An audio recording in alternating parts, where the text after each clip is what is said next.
In Walmart's Who Newville, time was ticking away. Only a few nights left till the big holiday. But last-minute gifters had no need to worry. Walmart Express Delivery got their gifts in a hurry. From Nintendo to Nespresso and Lego flowers, they could check off their lists in as fast as an hour. All of Who Newville, East, West, South, and North, could order gifts up until 5 p.m. on December 24th. So this holiday, just do as the Who's do. With gift delivery this fast, they all gasped. From Walmart, who knew? Subject to availability, terms and fees apply. When the holidays start to feel a bit repetitive, reach for a Sprite Winter Spiced Cranberry and put your twist on tradition. A bold cranberry and winter spice flavor fusion, Sprite Winter Spiced Cranberry is a refreshing way to shake things up this sipping season. And only for a limited time. Sprite, obey your thirst. It's that time of the year where we bring back our best episodes of 2025. This episode is one we knew we'd be coming back to. In 2025, we introduced a new format at Coaching Coordinator Network, Think Tanks. The goal was simple: put smart coaches in a room, remove the formal clinic structure, and let real football conversations happen. No slides, no scripts, just experienced coaches working through real problems together. This was the very first one of those think tanks, and it set the standard.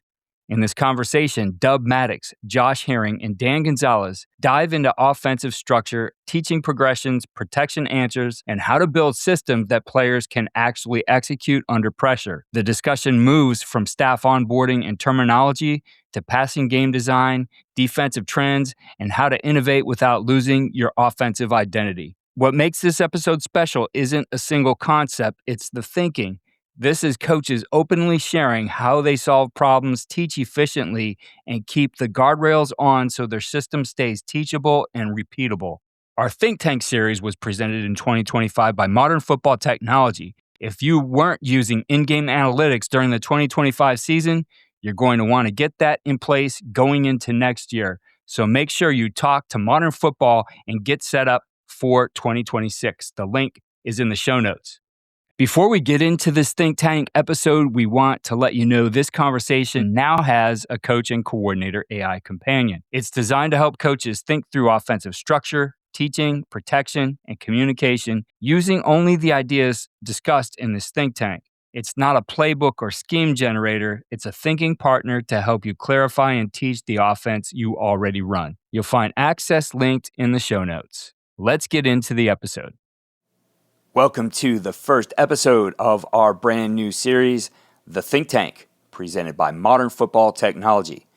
The Think Tank is where top minds in football coaching come together to tackle some of the game's biggest challenges and explore innovative strategies. In each episode, we'll dive deep into key topics like offensive and defensive structure, player development, game day adjustments, trending concepts and schemes, and more. All with insights you can apply directly to your offense, defense, or special teams. Each week, you'll hear from 3 different coaches, bringing their unique perspectives, experiences, and game-changing approaches. Whether you're a seasoned coach or just starting your journey, the Think Tank will challenge your thinking and help you take your coaching to the next level. Get ready to elevate your coaching and see the game in a whole new way. Here's the first episode of The Think Tank, presented by Modern Football Technology.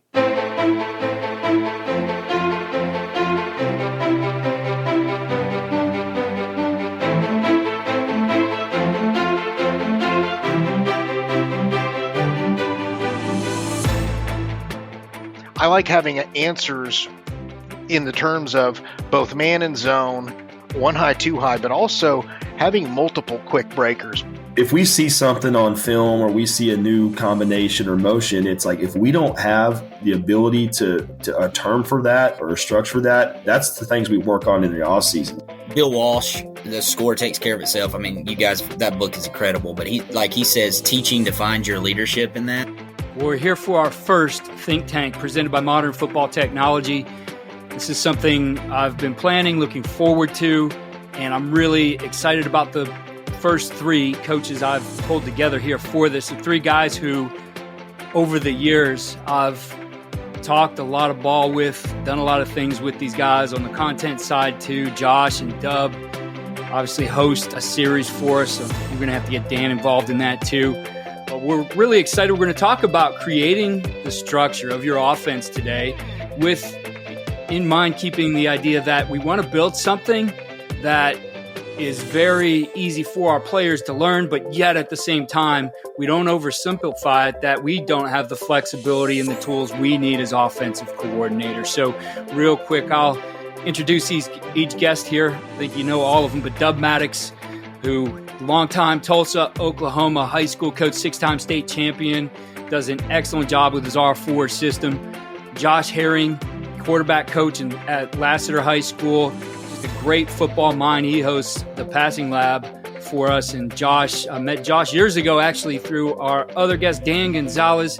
Dan, longtime football coach, does some consulting now, working with coaches around the country. And I think all three of these guys just think about the game in a very detailed way. And I'm excited to get things going with these guys. So I'm going to kick it over to them. This has been designed to be really a show without a host. I'm going to let them control the conversation here and take it where it may go. And again, in general, the topic is creating the structure of offense. And I know we have a lot of good questions from these guys that are going to get going here. And I think I'll let Josh lead it off with one of his questions and we'll roll from there.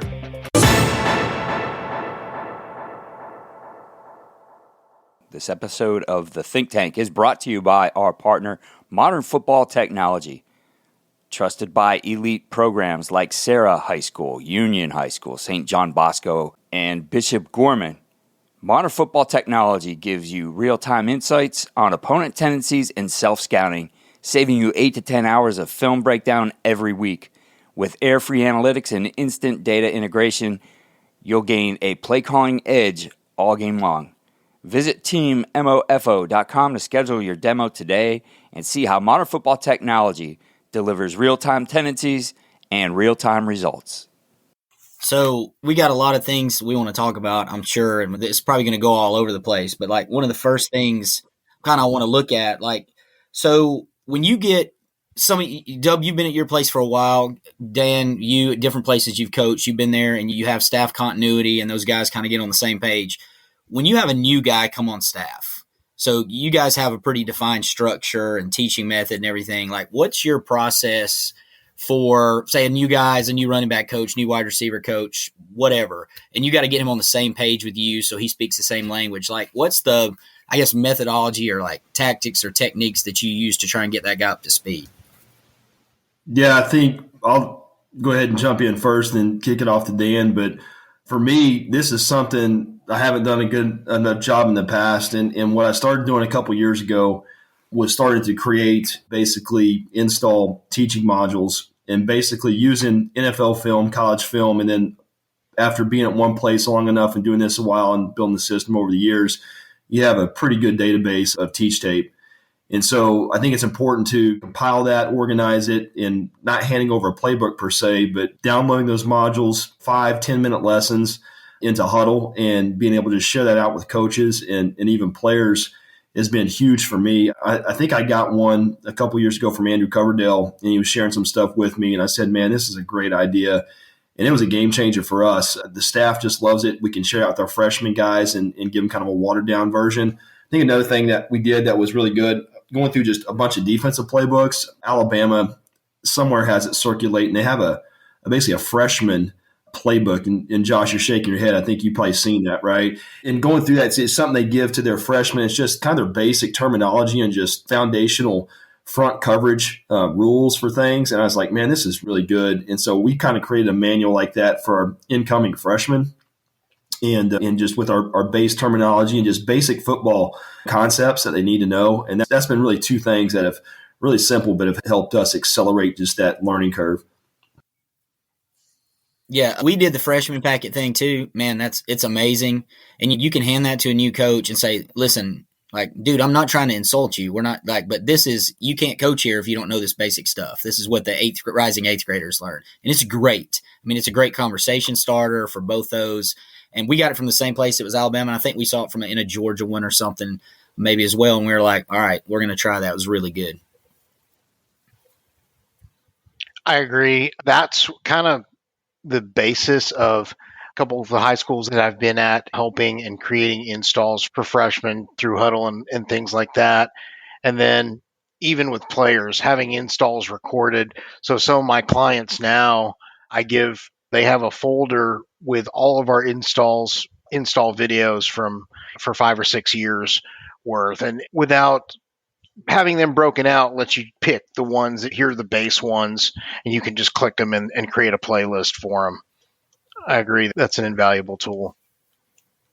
So, like, one thing, Dub, you have a question. It was one of the first questions that we talked about, but about issues you see with passing game. I'll let you ask the question, but I thought, what a phenomenal question. If you want, for the guys that are listening in, we were kind of firing off questions today to each other in our group chat, and one of the things I wanted to talk to these guys about and pick their brain on, and Josh and Dan, we're in the off season, and kind of as football junkies, we're kind of researching our favorite teams and teams we want to study. And I tell you, just for me, when I sit and watch this, or you watch these bowl games, some of the things that just stick out to me is some of the issues that I think I see, and I'm just curious to see what you guys see as just red flags of bad passing scheme design.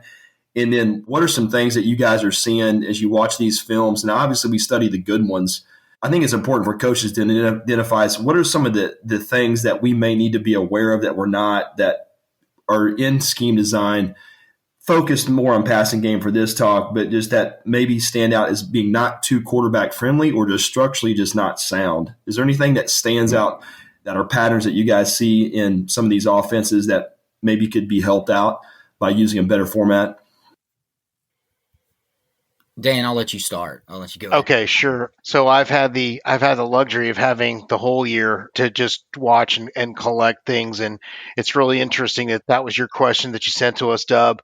There's a couple things. The first thing is unrecognizable protection plan versus blitz. A lot of people want to spread things out, and you can tell that people are not necessarily on the same page in either declaring a protection or the protection rules, because there'll be an empty with no quick breakers. I've seen things like that. There'll be people who are of the Art Briles vertical choice read and empty. There's nobody side adjusting for him or giving him a hot. That's one thing. In some pro style things, some people that claim to be pro style, one of the things that I see is propensity for going quick game and then deep, but nothing intermediate unless it's it's a true passing down, and now I'm forced to throw for a certain depth. So those are the two main things that I see that make up for. There's the best times for me to hit a speed cut dig is on first down or second down and 7 or less, when you can get a predictable defense. Some of these people hold these plays and are an RPO team or a play action team until it turns into a passing down situation. And that's where they decide, oh, now we got to throw a 15-yard dig route because it's third and 13 and they're facing Tampa or whatever. And it's just a hard thing to begin with. Yeah, go ahead, Josh. I'm just piggyback. I mean, I think this is an epidemic, Dan, just the lack of understanding of just protection issues and not giving quarterbacks hot answers like within their schemes. I mean, I'm watching SEC film, and golly, the defensive ends these guys got to go up against every week, and they're trying to max protect with 7, and they can't do it. And they're all running deep routes. There's no check downs, and then if they empty it out, there's no quick hot answers. Or they're leaving. I'm going to riff on this one for a minute, but I mean, how many times do you watch 6-man protection, check release protection, or just they're keeping the back end, and you're just wasting them? Most guys are reading off that guy, and if he stays in, you're going to add that backer to the blitz, or he's just sitting there counting his change, not helping out at all on the protection. And let's get the best athlete on the field out in space and at least control like a backer so we can hit that dig or have a hot. I mean, it blows my mind how just bad some of these, I don't know, these schemes are to me. And am I the only one seeing this? Not at all. Not at all. Sounds like it. No, I mean, the pressure outlets not having answers or pressure. And I'm even willing to say, okay, maybe they had this zone pattern and they got man and he was supposed to can it or something and he didn't, but it happens so much. And the thing for me that it's third down And there's so many times I'm seeing routes. I know that it's a bash fest, I know, but I'm seeing routes that are half-field routes. No routes are crossing the center line. The quarterback has no runaway route. So, like, I remember I was blessed. We were talking Alabama earlier. Like, I got to go when they were in their absolute prime, when people didn't even really have a clue all this match coverage stuff, right? To go watch them practice. And they had their scout cards and they're drawing up routes and they're practicing against these half-field concepts where nobody crosses the center line and no one is open. I'm talking about it's Skelly and you're seeing these guys not throw a completion for 7 or 8 passes. And I'm like, if you don't get guys on the move and give the quarterback a chance, then to have some type of outlets breaking into his vision or something, it's going to be bad. So, I mean, defenses, you got to give them credit on some of the stuff they're doing pressure-wise. I think it's not the coverages. It's like you're talking about, Dub, with add-on blitzes, breaking down protections. Like, that's the stuff that bothers me right now. It's not like we talked about 3 high safety stuff and what are we going to do and the new fads for like 3 or 4 years, but these new blitz patterns and sims and creepers and all the other fancy talk, some of it's good stuff. It's tough. It's stuff we as offensive coaches have to deal with. Yeah, I'm seeing the same thing I was watching film today, some SEC teams. I'm not going to mention names, but they're an empty, kind of a bunchish empty and red zone concepts, and they're running basically smash into the boundary.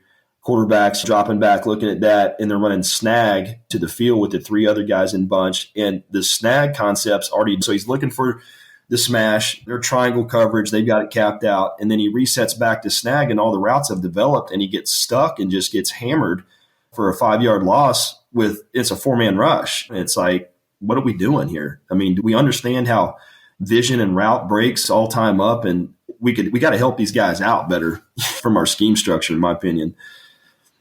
What do you guys so from our perspective, if it's us and we're seeing this stuff, obviously we're talking like, where do we go as offensive coaches protection answer wise, like to deal with this stuff? I know, like I had a college coach tell me, and I'm going to give him a lot of credit since we're bashing on college coaches. 3 years ago, he was like, Josh, look, like 7-man protection, check release, 5-man protection with giving the quarterback answers. Like, I'm done with 6-man protection. That's what he said. And obviously he's not done. They still have 6-man protection. They still work it. But that concept of we got to do something different besides just get our back eaten up by pressure every single time. I think that's something at all levels, like you're seeing and having to deal with. So like, what do you guys think answer wise are some of the things we should be looking at? Dan, why don't you jump on that first? The first thing is, if I'm going to be in some kind of, I think that people try to have the perfect play call. And what I see is just kind of like the example that I see a lot watching tape where everything is open at the same time. So you have the 3 receiver stick with the slot fade, the number 3 guys running the stick, number 1's running the hitch. And on the backside, they run some kind of option route with number 2 and either a protection release fade or whatever. Really, you're trying to get the isolation, but I don't know that they're trying to coach looks so that here you got the fade versus man, you got this, but are they really giving a defined, okay, on this down, you're going to read the mic. Here's your thing. But like you're saying, there are no answers in the terms of both man and zone, 1 high, 2 high, but also having multiple quick breakers, because if they know, from what I'm seeing, if they know what your hot is or what your hot adjustment is, and you don't have like 2 guys or maybe even 3 quick breakers in an empty set that he can deal the ball to, I think people play into people's hands. And I think that I saw, and my biggest frustration was a team that I watch a lot of doing the whole check with me thing, lining up, getting it, and then they look back and then they are almost always wrong. They're either burning a timeout because they can't decide what to do, or the look that they got is never going to be the one that after you make the check, the defense makes the check, and then the play clock's down and you got to live with a bad play. So having answers along the timeline, just what Dub always talks about, Josh, you and I talk about it all the time, having an early, a regular, and a late to have for lack of a better term right now, having those kinds of answers along with your protections. We have a lot of, Josh, you've seen my stuff. We have a lot of protections where maybe it's the same protection, but the back is aligned opposite on purpose and he's checking across. We have protections where we can go from a regular half man, half slide to making a core call where now it's the 4 down and the mic belonging to the line. And then the back now has the two outside backers in a 4-3, right? Or so that you're checking both outside backers for them to bring 4 to a side, just in a generic zone blitz. They bring 4 to a side and a 4 down, trying to make it to where people can kind of keep up without having a drawing, but you're picked up. Having those abilities along with having the quick breakers so that if you do get caught, you at least have, my guy doesn't have to throw this versus a blitz kind of thing. I think, to me, at least keeps them on their toes where they can't just design a blitz package to just attack the same thing all game long, I think. Yeah, I agree. I think we're seeing a ton of tight end empty with that yo guy, and then sometimes you're keeping them in, sometimes you're getting them out, sometimes you're chipping. I think that's another good tool to have in the arsenal to help mitigate some of those issues. Are those some of the, W had asked earlier about defensive trends like in your area, and that is the stuff that bothers me. I think we're kind of covering that, but like, are you guys seeing new things that are bothering you? We're giving the defensive guys all the ammunition I guess they need, but yeah, what are the things that are bothering you? Like, what keeps you up at night right now? A really good rush in bothers me. So no, just kidding. But I think Josh and Dan, you're seeing just really good stuff at the high school level now across the board, just because the information's so accessible these days, and defenses have always kind of been behind, but you're just seeing a lot of good stuff. I mean, the static coverage is a freaking dinosaur. I mean, you don't see static coverage anymore, right? I mean, those are the days of old. So everything is post-snap movement, multiple coverages. The good teams are going to have, more than one empty check. You're going to see 3 safety some games. You're going to see just a wide array of different structures, and they're just much more sound. For me, just obviously Sims creepers, I think probably getting better up to speed on just how to handle that. A few years ago, that was a little bit challenging for us, but I think we're seeing more 3 safety stuff. And if you want to throw it, they're dropping 8, it just makes it kind of tough. So you got to commit to the run game there, and play action and boots and movement stuff is good for that. But we see some wild stuff with it. You see kind of psycho fronts or standing up those 7 or 8 guys and moving around, and Jolie Dunn trees type stuff like the 3-3 stack. That's kind of coming back a little bit. I don't know if you guys see any of that. A little bit. I think it's personnel that now as teams don't have as many D linemen, they've got all these hybrid linebacker safety type dudes, and I think so that's why odd front it's the personnel that a lot of teams have. I think it's for us. I mean, Josh, where you're playing, I think every team you play has all the freaks, off the edge. So you're probably going to see more standard 4-man front, right? Well, there's a lot more of it than there was even 5 years ago. I mean, the defensive revolutions go faster now, where they're all even all of a sudden, and now they're all odd again. But I will say there's a lot more multiple front scheme, whether you're odd personnel or even, than there's ever been before. It used to be defined, they're an even front. So we see a lot of odd front where they're sliding guys into an even front type deal. So you're seeing a lot of that stuff for sure. That, and then we don't see static fronts very much anymore either. I mean, it's a lot of line movements, a lot of twists, slants, just a lot more movement, and then just different front structures, and keeps you on your toes, man. I mean, you got to be really schooled up. You got to make sure your concepts can handle all the issues, and we do a lot more checks and check with me's and having certain run checks, but it makes it fun for me. I mean, love the challenge. Yeah, I shouldn't say this to give defensive guys tips again, but like the twist and how good it is now, like guys used to twist and run stunts. Now they're coached in how to eat up an offensive lineman so another guy can come off his tail. And how can I take 2? Just like we talk about taking 2 with a safety and a corner on a route, like they're taking 2 offensive linemen with these different games they're running stuff. I think that's been a big change. That's really hard on offensive lines, even pretty experienced ones. It's kind of you got to get the ball out because they're going to get home if it takes enough time, I think. Yeah, without a doubt. I think The other question that I really want to always pick your brain, we're here in the off season, like typically every year, Josh and Dan, I think as you're studying film and Dan, you're consulting with your clients, we always kind of fall into experimenting things during the season, or maybe you lose a kid, or maybe a kid is better at something and hey, let's try this, or whatever the case, but you kind of fall in, you stumble, you know what, this is a really good idea, and it maybe lead to some innovative things or some new things. Is there anything that you maybe fell into this year or some of your clients were doing, Dan, that kind of piqued your interest and you're exploring more, or anything you're kind of chewing on right now in the off season to maybe expand further? Yeah. So one thing that comes about, I was talking to a coach maybe about a month ago now, but full tempos and getting motion. You triggered something in my brain. They lost a kid that was like a Division I guy, and then so then he's got a couple of really good high school football players, but not the home run threat, that the GoDaddy that they lost. And so they kind of fell into having to motion to create leverage on everything, dig routes. They couldn't throw double slant without getting into a stack, or because the people they were playing were pretty good. And then it became a thing of creating multiple tempos. Obviously, people go real fast.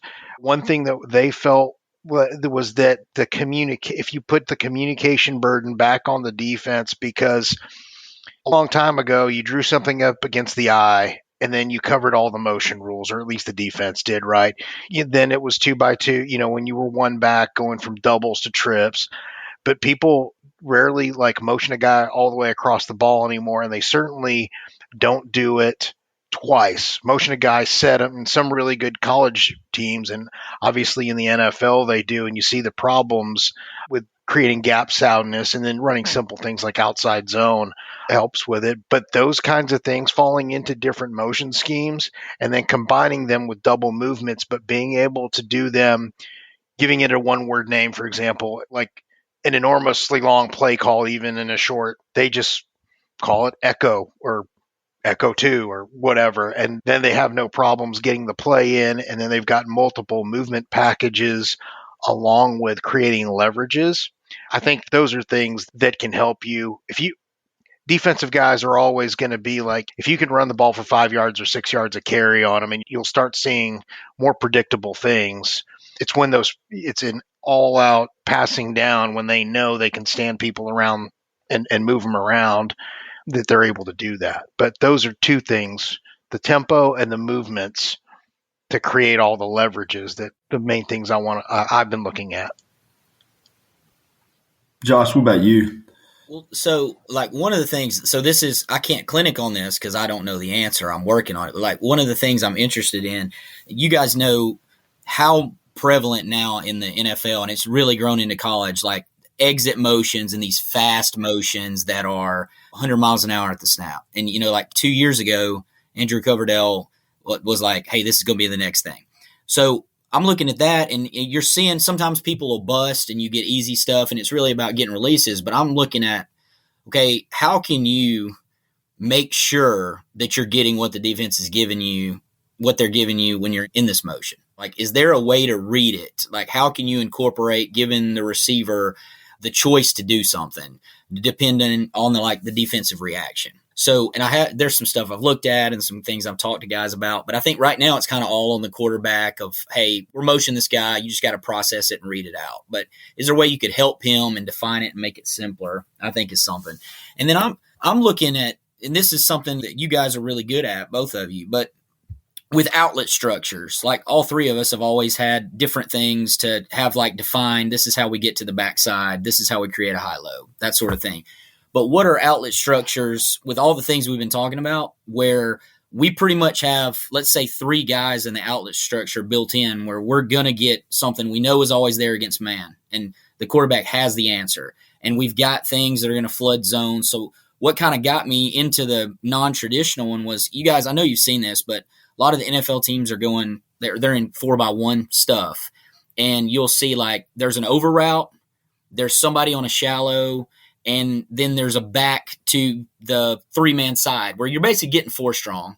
Okay. And they can chip, they'll have 2 tight ends, they do all the different stuff. So I'll watch the Rams and some other teams do that. And then they always have the over. They've got a drag. They've always got a back to the flat to the field side. So they're getting 4 strong, but then they're manipulating and running whatever they want with the other 2 guys. So it's like, can you build that kind of thing in with more than one route structure where the quarterback, I've got the outlet structure built.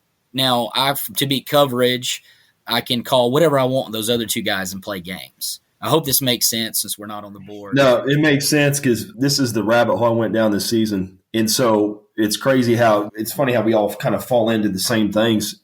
But for me, some of the things that we did was, if I think I'm following you, Josh, so it's like, let's say you're 3-by-1 and it could be a yo tight end guy, whatever. So you have a concept and let's say it's blade. All right. So if we say blade, they know that the tight end's on the shallow, the single side X is on the dig, and then your tailback's on a wheel in the boundary, right? That's the locked outlet structure. And then now your 2 receivers to the field, it's whatever concept you want. Now, obviously, we want it to be some sort of rhythmic base concept that we can hit on the last step. Right. And so now we can call blade and we can one-word it. So it's blade. Everybody knows the outlet structure is locked in. And then now I can signal or I can give the quarterback, hey, this week it's these 2 things, or maybe it's this 3, or maybe if I don't trust my guy, I'm going to control it. But we signal out to those 2 guys, hey, is it seam fin? Is it motion in short and run quick smash? Is it slant flat?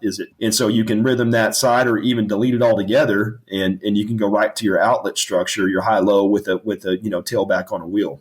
And so that was something that was really – and now you could do the same thing with like a 4 strong, and like maybe if it's knife, the back's going to be off – he's going to the field on the swing, and you still have your shallow dig as your outlet, and you can generate kind of a quasi – I mean, there's a million ways you can do it, but I think the whole concept of what we're talking about here is how can I lock in like a portion of the field as an outlet structure? What we started doing, we had the opposite, like, well, so maybe let's just say we're 3-by-1. Well, in this concept, whatever you want to call it, let's say it's clippers, it's going to be standard 3-by-1, and we're going to have our X receiver on a pivot and our tailback on a wheel in the boundary, and that's our blitz control, right? That's our blitz control, our rhythm. We're going to look at that if we get kind of pressure in the boundary, or we're getting kind of any type of cross pop or double back or blitz or whatever, and then our 3-man combo is going to be whatever we signal. And that 3-man combo is going to time up where we can essentially rhythm that boundary blitz control side, and I can reset and still be in sequence with my field side. Or you may be able to delete that pre-snap. Like if you're not getting blitz or pressure, maybe they're 2 capped out and the wheel's pushed out and they're 3/2 because you got a really good X. You can just delete that and you can go right to your field concept. So I think that's kind of what you're talking about, Josh's things. That was some really good stuff, and we can talk more in depth later on some of it. I can give you some film or what, but that was really helpful for our quarterback, and it kind of gave us that adaptability and versatility that you want, but it just really made the quarterback feel confident. If we're playing a really heavy pressure team, I could say, hey, we're getting pressure, you're going here. And then if we're getting zone, here's our best zone combo because they have 3 different zone checks and trips. Well, here's our 3 maybe combinations we want to run that we want to signal out there away from your blitz control side.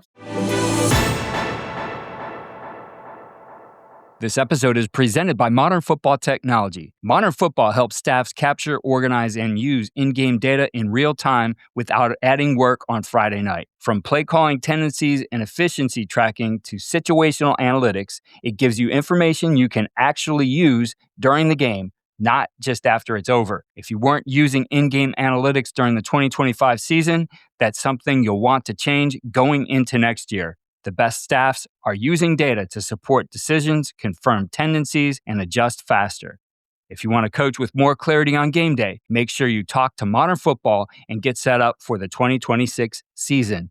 The link to Modern Football is in the show notes.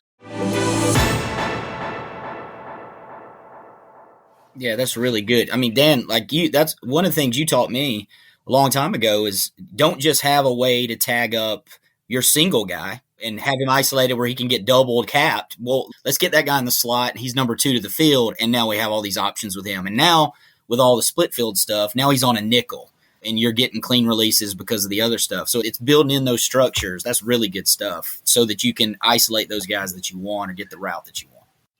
Dan, I wanted to ask you, you just released, I'm going to do a little plug here for you. You released some courses, I believe, and was the courses on 4 vertical only or the one I saw on 4 verts? No, it's 3 of them now. I did a 2-part course on verticals. It's not 4 verts, but it is the vertical read stuff. And then I did one on floods, and then I just launched one, I think, this weekend on quick rhythm passing. Can you give us maybe one of the best things out of that could like kind of wet our whistle for anybody that maybe want to look at some of that stuff? So the biggest thing was in each one of them trying to create a structure to where you can teach something across the board. And so talking about outlet structures, we have things that I got to tagging basically however many ways you can run a combination of some kind of magnet or grab route and then wrap a speed dig around it. Right, kind of like what you're talking about. So we do have that for what was being described out of trips with the third receiver coming underneath and being the shallow over underneath the dig, that would be bevel, right? To create, but we have different kinds of option routes with different landmarks underneath it, and we can dictate who we read is something. So, for example, if we're reading the outside backer or nickel, we just call that option. The O and the N, you're optioning off of that guy. If you're doing it off the mic, it's called an Omaha. It's an option off the mic, right? So different combinations, like bore is just a basic and an option route. Boom is a basic and an Omaha, right? So that we can dictate in a structure. But the thing is creating it to where some of the things that we talked about, or some of the things that I've come to, is the best explosives happen when they are unplanned. And the easiest way to describe it is almost, this is not like what you guys call, it's not sloppy where you got the slant option. It's to hold a guy, basically running a stop route at a certain landmark with respect to the outside or inside backer. And then something that I found you could do even with really young kids is look at the quarterback's eyes. You're running a stop route, you're ready to accept the ball. If the backer comes, you could get it right now. If he drops and opens up and leaves you alone, you could get it right now. But your trigger move doesn't start till the quarterback comes to the guy over the top of you. So if the quarterback, as he's turning his eyes, from one side now to the dig route, my trigger move, which is usually outside, right, doesn't start until I feel him coming down to me. And then, so like trail routes from the outside in, Omaha, Oscar reads the corner. It's the same thing. It's the same principle. So think about everybody's option way to run smash, right? You got a flag route, and then you've got somebody stacked underneath him. That's an Oscar. He's reading the corner. And if the corner bails, then he runs the out route. If he squats on him, if he starts to drive on him or is outside of him, then he turns and stops. So it's the opposite. But basically having a way of tagging that and then teaching it to where you could, obviously in your protection system, depending on who you can get underneath the dig route that week or that season, you want to have multiplicity, and that's kind of the thing that I've seen. It's best if you could teach things at a young age to people and then grow up into it, because you never know when your running back is going to be a slot when they get to varsity and they'll never be a running back again, or outside receiver to inside receiver. And if they've never done it growing up in your system, then it's wasted reps. And so you're having to catch up. But if they've always learned how to run an option route, kind of thing. And so that's what the building structures like that, to where certain things get taught to every position. Well, not every position group, but certainly outside or inside receiver. And certainly running backs can do those same things as well. Josh, I had a question for you. Is on your offense, do you move your guys around, or are they kind of locked in like air raid type? Is your X always X? Is he ever a fast 3? I mean, do you ever put him in a fast 3 and empty your trips, or vice versa? It varies from season to season, but yeah, they start out from a core of like the Z's on the right and the X is on the left, but they move. So like, especially because we do a lot of 3x1 nub. So when they flip, I mean, they're going to have to move anyway, and we can move who's 1, who's 2, who's 3.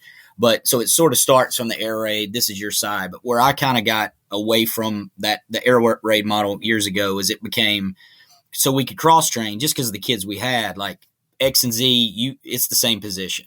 So that changed a long time ago. But yeah, we can move them around. Do you guys ever find, like for me every year, I feel like it's week 6 or 7 or maybe even 8, and you start to realize some of the things your kids really do well or have a knack of, but you're finding out, in my opinion, like too late. Like for example, that tight end's just really good at running that option route, or he has a good feel for it, or whatever the case may be, or this running back runs a really good double move route. And what I was thinking about trying to do that I haven't done is I want, in the off season, is there a way in spring or summer is to kind of take guys through a combine or something and just have some different things that you're doing when you're in your routes and just see what guys can do and put them in different positions. And can I put my running back as a fast 3 and running a juke route or whatever? But how many times, am I the only one that you fall into week 6 or 7, you find out this kid makes an unbelievable play and like, man, I should have done this 5 weeks ago. No, I think it's absolutely one of those things. And to me, it starts with, if a guy is special with a ball in their hands. I was very lucky. My son, I had a team that I coached in youth football. My son was the quarterback, and the running back he starts for Arizona State at defensive back. So yeah, we found out pretty early that him moving him around, and he was one of the real reasons why it was really good to have a route tree back then in that system. But to your point, juke routes and quick outs are what we basically learned to do with him, and like beating people to the flat. And if people ever played a too high shell on us, he was going to be the third guy inside running seam route. Basically he was going to outrun the mic, right? But anyway, that kind of thing is, I think it's, as soon as you find someone that's pretty good with the ball or has any kind of skill, I think there's a lot of merit to that, Dub. Putting them through some kind of circuit is an excellent idea to me. Like they used to have county fair or whatever, where, maybe you have stations of routes, like in a really big camp, but it's just with your kids. And you like maybe film them and evaluate them. Who runs the best juke route? It might be a tight end and someone you never thought of, I think it's a great idea.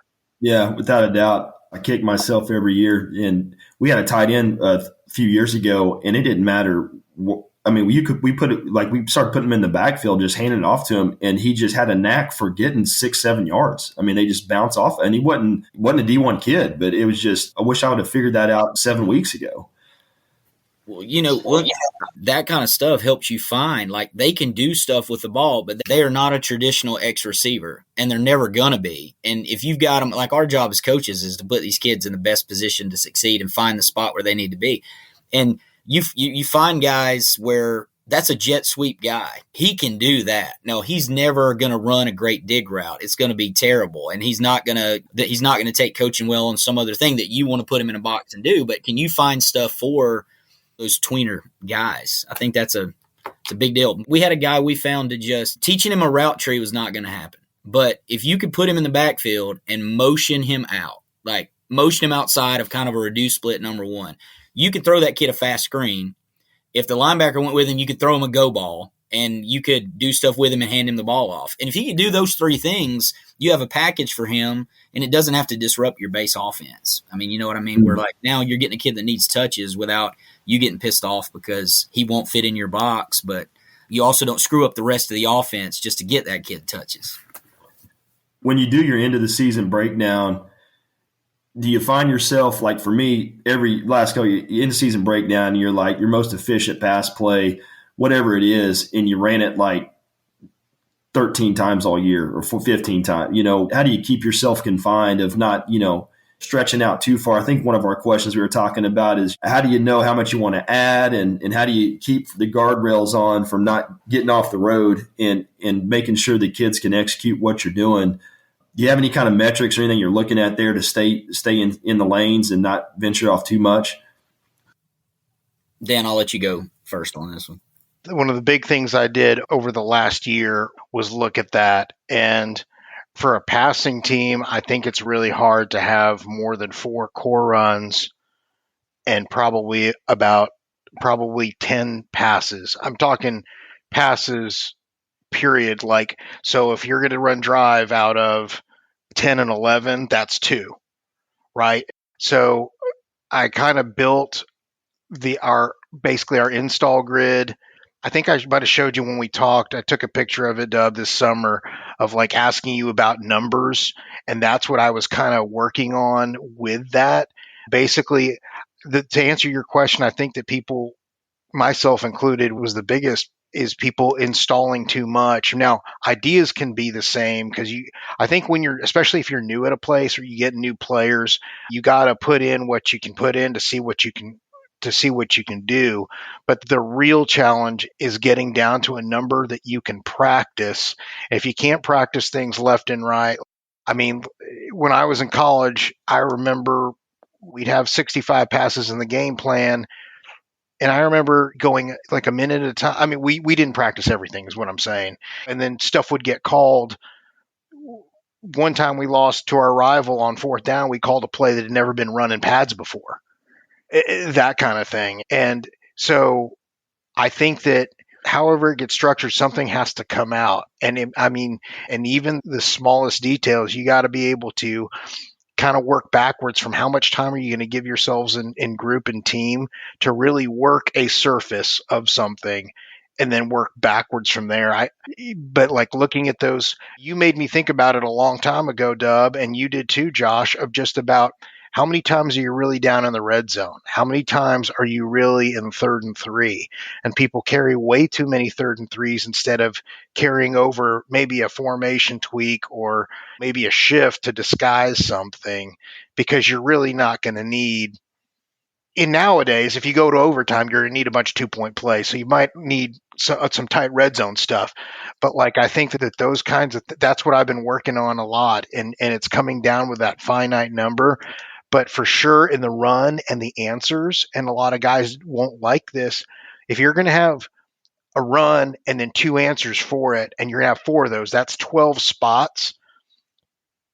Your play action pass or your naked off of it or your screen might be one of those answers. And you might have to just say, if you're really going to stick true to repping things over and over again, or like you guys were smartly saying about your blade combination, you keep these guys, they're static, however you dress it up, and you're running your 2 or 3 manipulative things. I mean, that's the key, I think, to being able to do things well.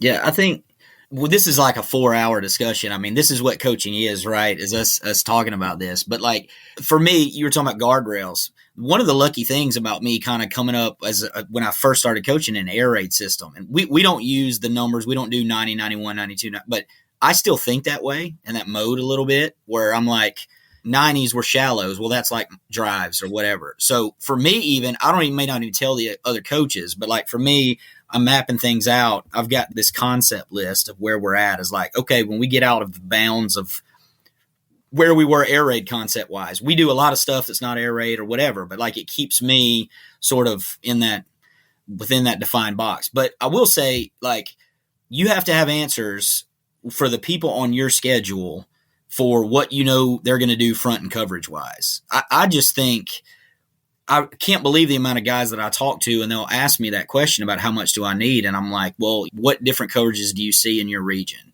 Or what are the fronts? Okay, well, what are you going to do against that? And it's like, you got to have answers for the stuff on your schedule. And your football ecosystem really matters. Like in Georgia, like if you're going to be a 6A, 7A program and win championships, if you look at the pattern over the last few years, if you're going to be one of those teams competing for championships, you're going to have some semblance of balance. You know what I'm saying? Like somebody somewhere can stop the run, and somebody somewhere has got a pass rusher you can't block.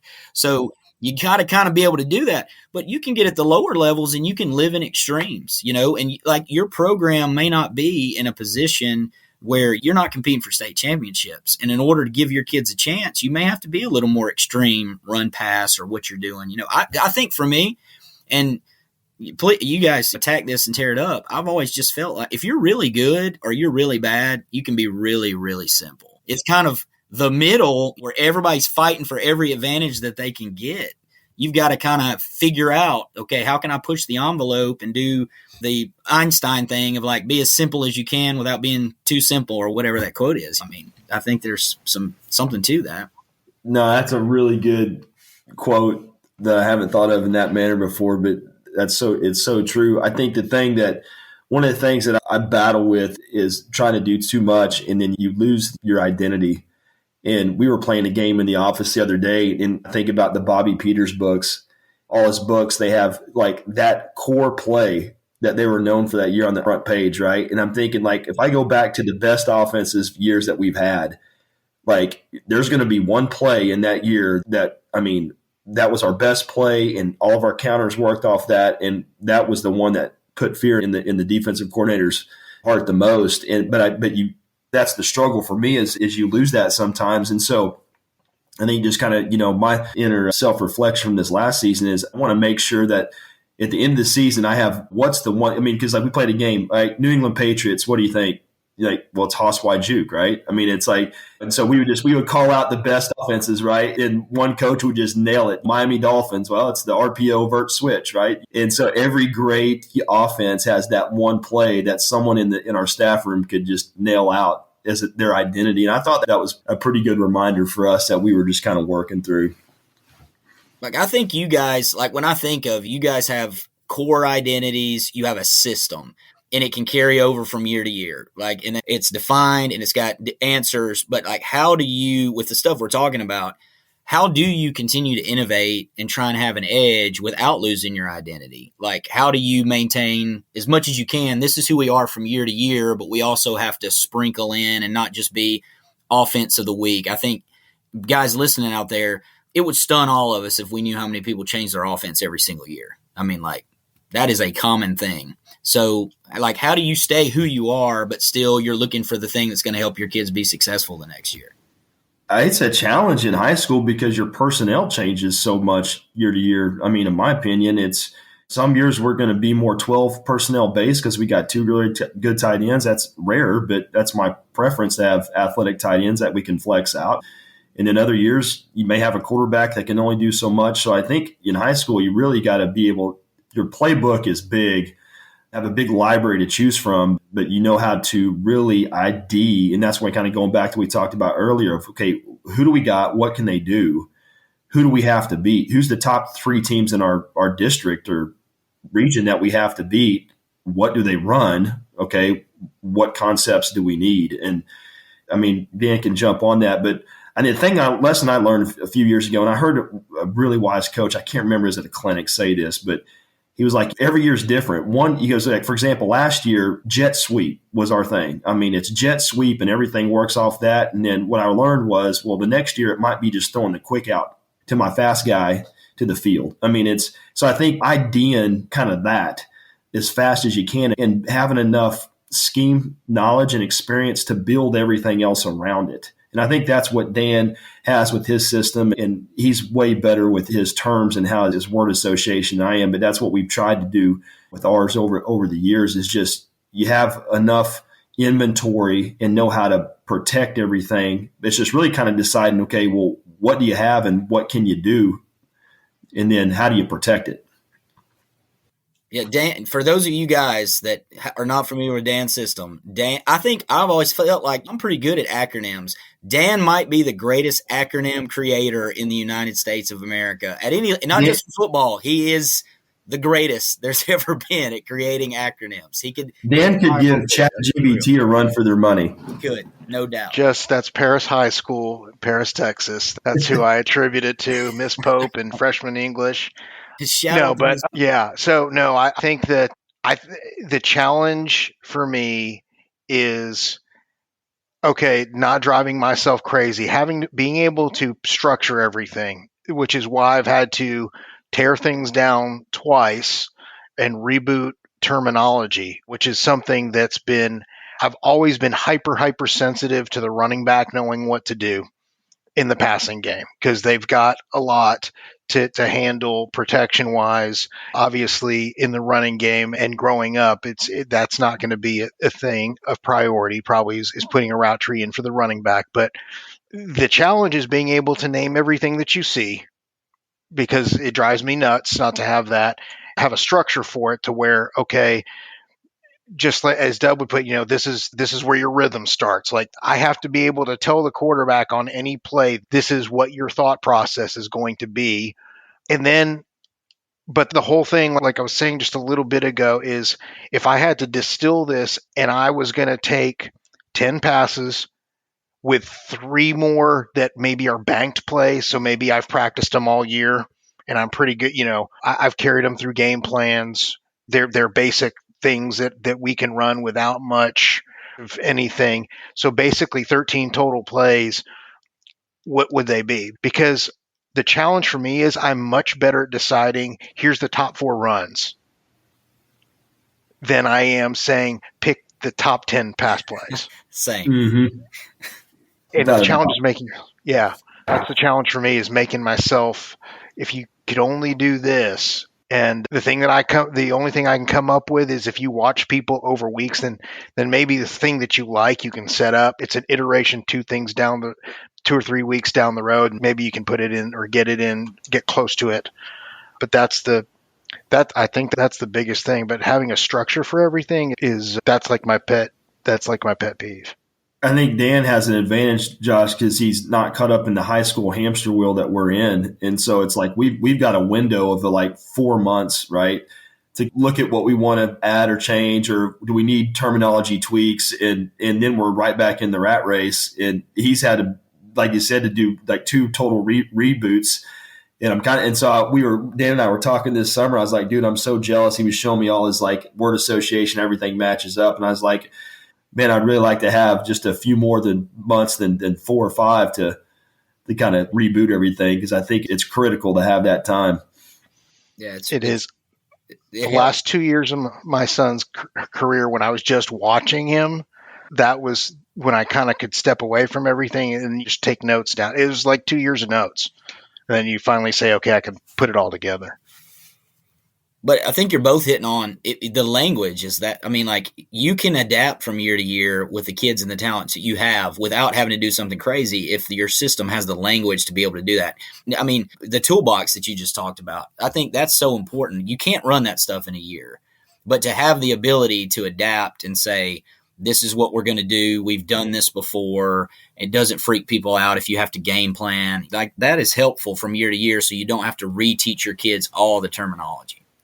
And I think it's important, and one of the things I recommend coaches do as you go through your years of coaching is, if we see something on film or we see a new combination or motion, it's like, if we don't have the ability to a term for that or a structure for that, that's the things we work on in the off season. So it's like, I may never run triple option, probably never run triple option, but I never say never, but never. But anyway, if we ran it, we do have a term for it, and it has some sort of word association. I think that's important, and it's kind of a fun exercise, but you may lose your quarterback and have to move your running back to quarterback, and you may have to run triple option someday, and you're going to call it whatever you want to call it. But I think that's critical, because when you get in the season and that happens, or you see that cool scheme or play, and I mean, you're sleep deprived, you're stressed out, and you have 30 minutes to figure out what you're going to call it, and it has no connection to everything else that should be paired with. That's the thing that frustrates me, because it causes confusion for the kids. Well, coach, the theme for all these quick games was NBA teams, and now you're calling this whatever because you ran out of NBA teams or whatever the case. And they're just, I've seen that hurt the kids' ability to retain the meanings within that in a game. Absolutely.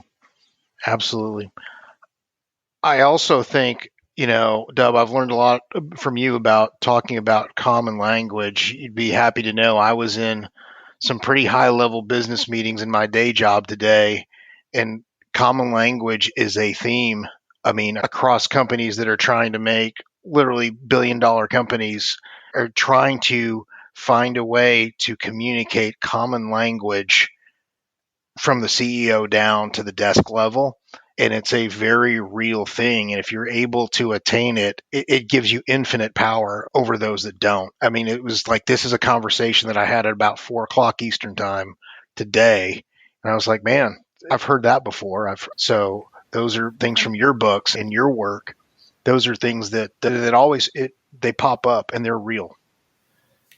Yeah, one of the things that I think was a good exercise that we kind of delved into last year, and I think we all kind of naturally do it, but just kind of putting pen to paper and creating a glossary of terms for me and my quarterback to explain a lot with the little. It's called brevity codes. So that's what the military uses. So one simple word that has a lot of rabbit fur on them in context for what picture or pattern you're seeing.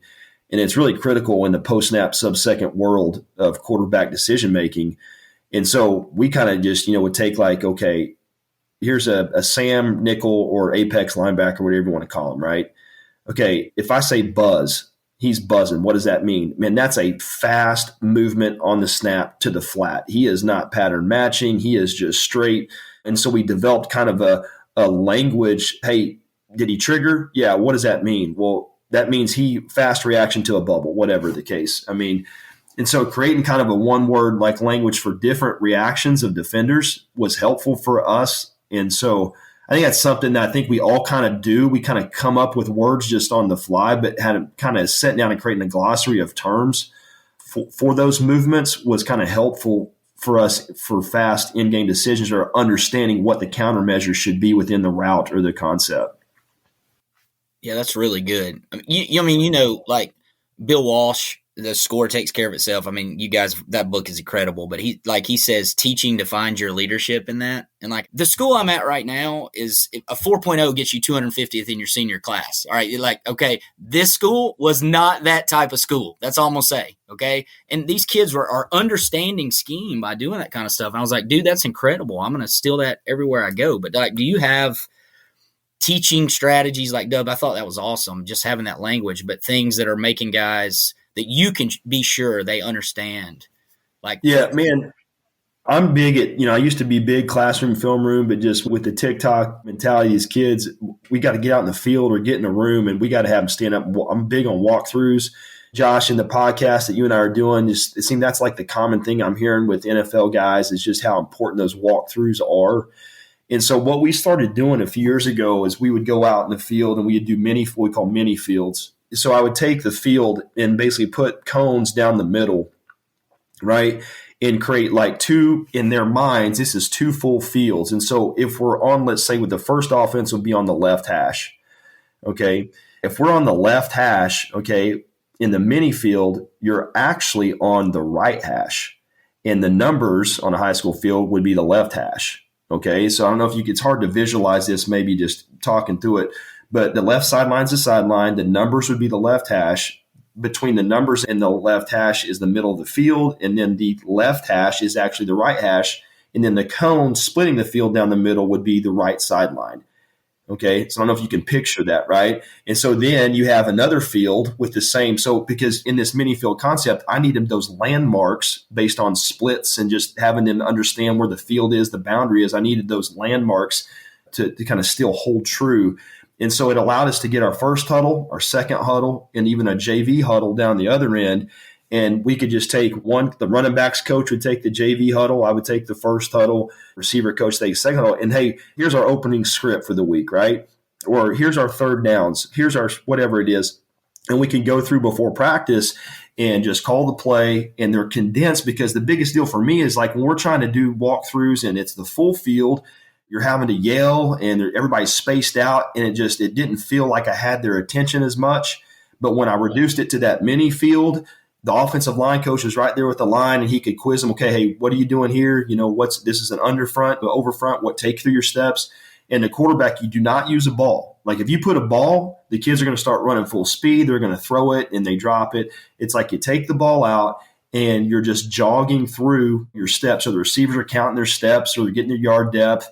All right, coming back, act like they catch it. Quarterback's going through his progression. Everybody's getting coached, and we were able to get through that script, opening script or that third down script in 5 minutes, and we can be hash specific. Here's our middle field plays. Here's our right hash, whatever, and maybe a one-word period. All right, we're going to do one words. I just want to see if you know it, right? We're going to quiz you. All right, hey, Lakers, Lakers, Lakers. All right, everybody gets lined up. And it was cool to see you have these 3 pods or 4. If you're a bigger school, you may be able to get 4. You have our freshman team down there. but everybody's running through those scripts and you're getting that walkthrough done. And then when you get to that period, man, it's like they learn it much faster. That was one of the best things that we've done. And I got some film. I may send it to you on Huddle, but it was a really great way for our kids to just get that stuff down and get them out of the classroom and just make sure they understand on the move. Well, I think this is a good stopping point, Keith. I mean, we could go all night, but this was awesome, man. You guys did an incredible job in tying it up here. You guys really got into the learning part of this, and that we can sit on the board, and I've done it with you guys. I mean, draw all kinds of things up, but it always comes down to, can we teach it? How well can we teach it? What are the methods we have for teaching it? You guys shared just a lot of incredible ideas here, and I mean, just sitting back and listening to this and hearing how everything was going with this. I mean, it's like I envisioned this. So I'm glad this worked out here on our first one. I think, again, to me, just a great group of guys to start with. I can't tell you how much I appreciate you guys and everything you've helped me with over the years. I've learned a lot from you in the times we've talked ball and implemented a lot of different things that you guys have done. And, I just can't say enough about how well you guys think about the game and how important it is to share some things like this. So thank you to all of you. And I'm looking forward to the things you're doing with us as well here moving forward. Yeah, man, it was a pleasure, fellas, honor. And you guys are studs. Appreciate you guys talking. Appreciate y'all. Yeah, thank you. Awesome stuff. Yeah. Thanks for tuning in to this episode of The Think Tank on the Coach and Coordinator Network, presented by our partners, Modern Football Technology. Real-time tendencies, real-time results. Visit teammofo.com to learn more about how their cutting-edge tools can elevate your coaching. And don't forget to check out the incredible resources from today's guests. Explore Dan Gonzalez's and Josh Herring's materials on CoachTube.com. And be sure to check out Doug Maddox's game-changing insights at r4football.com. You'll find the links to all of these resources in the show notes. Thanks again for listening, and we'll see you next time.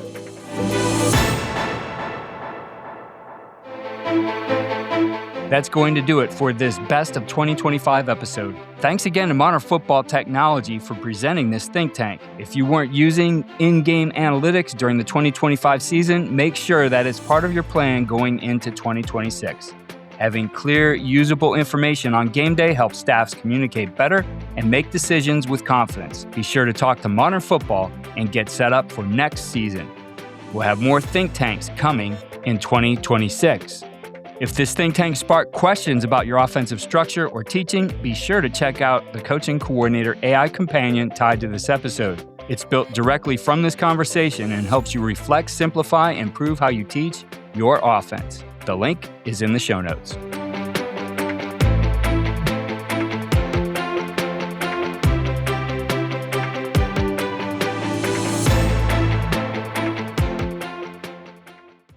Hey, Ryan Reynolds here, wishing you a very happy half-off holiday, because right now Mint Mobile is offering you the gift of 50% off unlimited. To be clear, that's half price, not half the service. Mint is still premium unlimited wireless for a great price. So that means a half day, yeah? Give it a try at mintmobile.com/switch. Upfront payment of $45 for 3-month plan, equivalent to $15 per month required. New customer offer for first 3 months only. Speed slow after 35 gigabytes if network's busy. Taxes and fees extra. See mintmobile.com.